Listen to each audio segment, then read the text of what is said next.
개념. 우리는 이거 주관식 나누는 걸 쓸 거 아니잖아요. 보면 나오는 것이거든요. 개념. 그냥 그 간단하게만 우리 짚고 나가면 되는 것이에요. 자.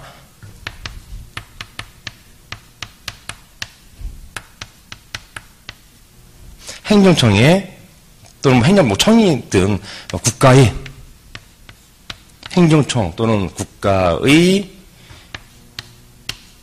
고도의 정치적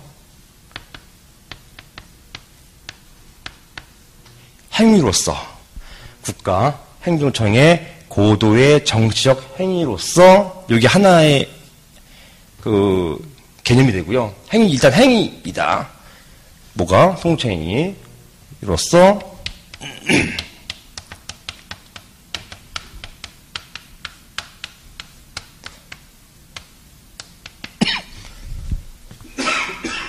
죄송합니다.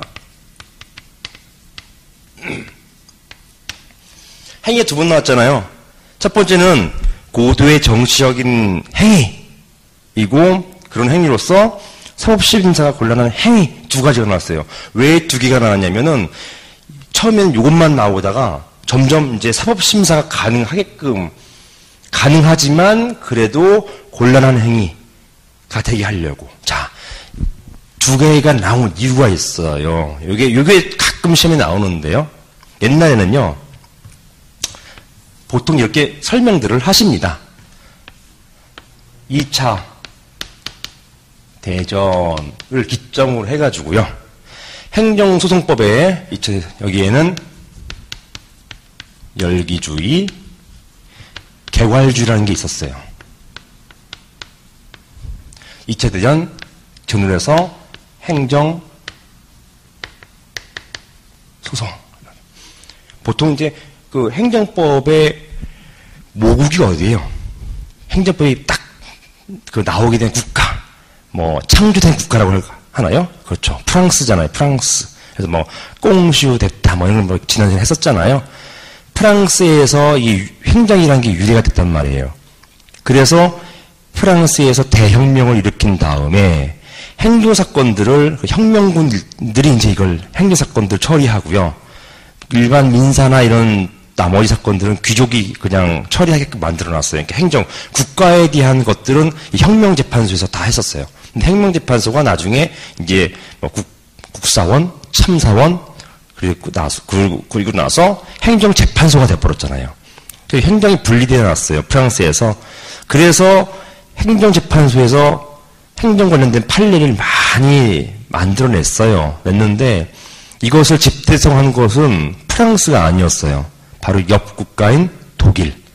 독일에서 이런 것들 다 모아가지고 학문들을 만든 것이 그것이 이제 행정법이 돼버렸어요. 그래서 모국은 프랑스가 맞는데요.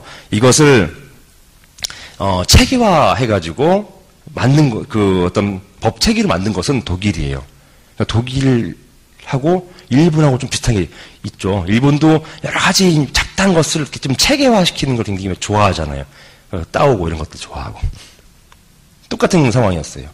그래서 그때 이제 독일에서는 행정소송을 이제 하는데 프랑스에서는 다 가지고 와. 막 혁명군이니까 옆에 그 단두대 두고서 가지고 해가지고 뭐 여차하면 단두대 보내버리고 하니까 뭐 찌소리 할 만한 그런 상황이 아니었어요. 그런데 독일 가서는 이런 거 쭉 보면서 판례가 이거는 잘못됐고 잘잘못을 가리는 재판소의 어떤 그 태도 잘잘못도 가리고 거기 어떤 원칙도 발견하고 이런 것들을 하면서 소송으로 발달시켰어요. 주로 이제 오토마이어라고 하는 분이 이제 체계화한 게 많은데 당시에는 독일의 행정소송법에는요. 열기주의라고 해가지고 어떻게 했냐면 행정소송을 할 때는 소송에 아까 우리 피치제 뭐 있었잖아요. 거기에 맨 앞에 대원소 있었잖아요. 대상에서 대상이 열기대에 있었어요. 보통 열기를 우리는 보통 열거라고 해요. 열거. 그러니까 소송의 대상이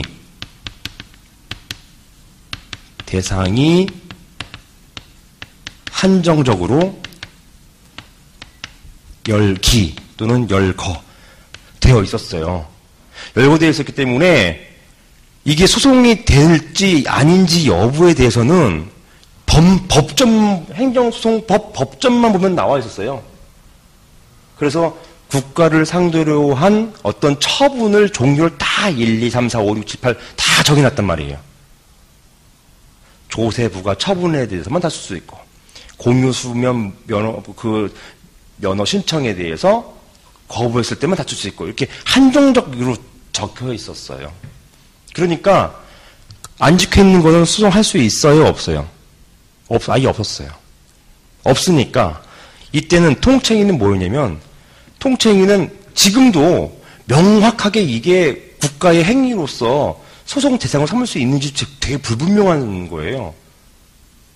정해져 있는 건 뭐, 안 정해 있는 건 물론이고, 여기에 법전에 통치행위에 대해서 소송 제기할 수 있다라고 쓰면은 통치행위도 사법심사 대상이 무조건 되는 거였어요.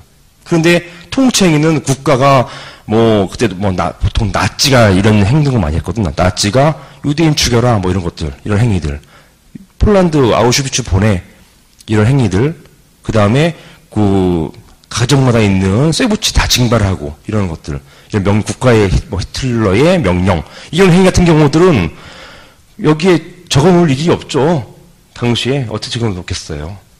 그러니까 여기에는 요 당시에는 통치행위라는 게 있다고 하더라도, 있긴 있겠죠. 여기 보면 고도의 정치적 행위니까 통치행위 있겠죠. 다음, 사법심사 가능성 여부에 대해서 여기에 통치행위가 사법심사가 되겠어요? 안 되겠어요? 안 적혀 있는데. 열거가 안 돼 있기 때문에 사법심사 대상이 아예 안 돼버렸어요. 그러니까 여기에서는 통치행위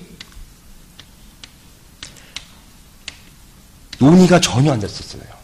통치행위라는 건 알고 있죠. 고도의 정치적 행위라는 건 알고 있지만 이것이 사법심사 대상이 될지 여부에 대해서는 무조건 안 되는 것이었어요. 안 적어놨으면 법전에. 그런데 그것이 문제가 있다. 어떻게 법전에 일일이 다 정할 수 있느냐. 개괄주의. 이거는 소송대상 개괄. 무슨 말이냐면 안정함. 안정해 버렸어요. 다만 그럼 다 소송 제기할 수 있느냐? 이것 때문에 아까 우리 했던 거 있잖아요. 대원소, 피치제소가 해서 소송 요건이 필요했던 것이에요. 대원소, 피치제소관. 요것이 필요했던 것이고, 요것만 갖추면은 모든 행정장부에 대해서는 사법심사가 가능했었어요. 그러니까 이제 통치행위도 이때는 무조건 안 된 거잖아요. 없으니까 법전에. 이때는 이제 자 한번 따져보자. 통치행위 사법심사 가능한가? 일단은 제한하고 있지 않아요. 안 정해도 가능하다는 거 아닙니까? 그리고 이 요건만 맞추면 돼요. 통치행위가 뭐 대상적격이나 이런 것도 다 갖추면 되는 거거든요. 갖추면 된다라고 보니까 이때 가서 자 그러면은 통치행위 사법심사 될 수 있겠네? 없겠네? 왜 없느냐면 고도의 정치적 행위인데 어떻게 사법부에서 권력분립의 원칙상 어떻게 여기에 대해서 사법심사 해? 이런 의견이 나올 수가 있잖아요. 여기에 대해서 비로소 통치행위에 대해서 사법심사가 인정될지 안 될지에 대한 긍정설과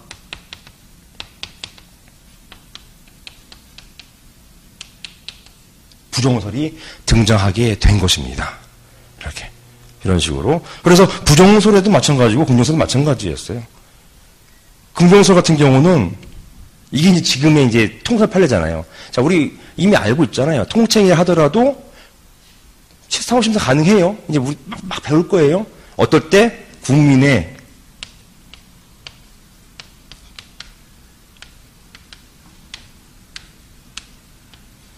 국민의 기본권을 침해했을 경우에, 기본권 관련되어서 기본권 침해했을 경우에는 그때는 예외적으로 통치행위도 고도의 정치적 행위임에도 불구하고 사법심사 가능하다라고 하는 게 지금의 통설과 판례의 태도예요. 하지만 부정설 같은 경우는 통치행위 인정하지 못하는 것뿐만 아니라 부정선언 사법심사 하지 말자는 얘기예요? 그게 아니라요.